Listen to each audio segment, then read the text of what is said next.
Yon, what is up sa inyo mga kautoy? Yan. Nagagawa tayo ngayon ng gravy. Kasi kahit naman walang umu-order dito sa kainan namin, tuloy-tuloy pa rin yung paggawa namin ng gravy at pagsasaing ng marami. Wala naman talagang order. Walang order dito. Kaya kung titignan nyo, walang kumakain eh. Ewan ko ba kung anong hinahanap nilang masarap pa. Sarap naman yung mga pagkain namin dito.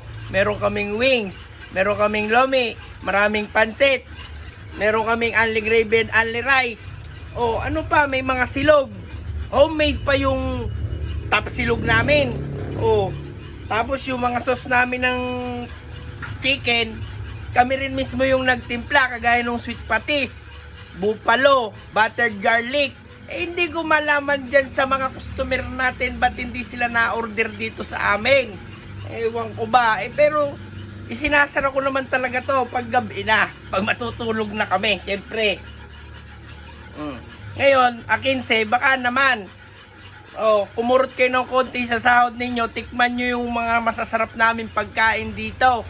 Hindi yung puro kayo Jollibee, puro kayo McDo. Kumain naman kayo sa Prepaluto.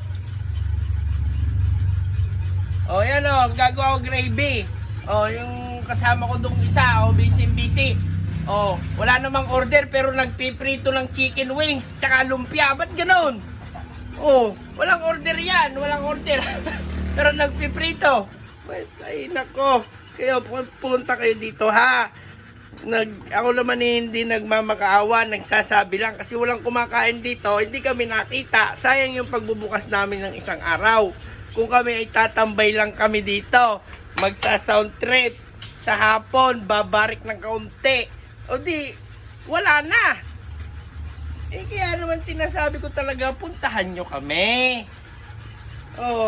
Hindi ba kayo, wala kasing napuntang vlogger dito eh. Ba't ayaw nyo kasing puntahan yung Prepaluto? Picturing nyo naman.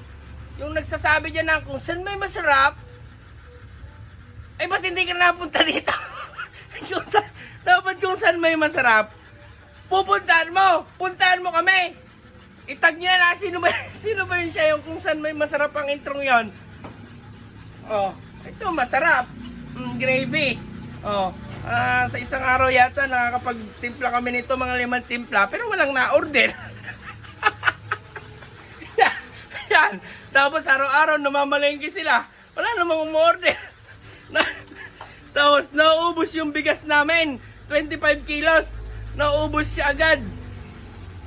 Tapos yung mantika namin galon-galon nauubos din. Wala namang na-order. Hindi ko alam kung saan napupunta. Ganyan ang paggawa ng gravy ha. Maraming salamat sa inyong panonood sa aking walang kwentang video. Ay siya, kung kayo napapaibig, ay dumayo na kayo dito sa Prepaluto.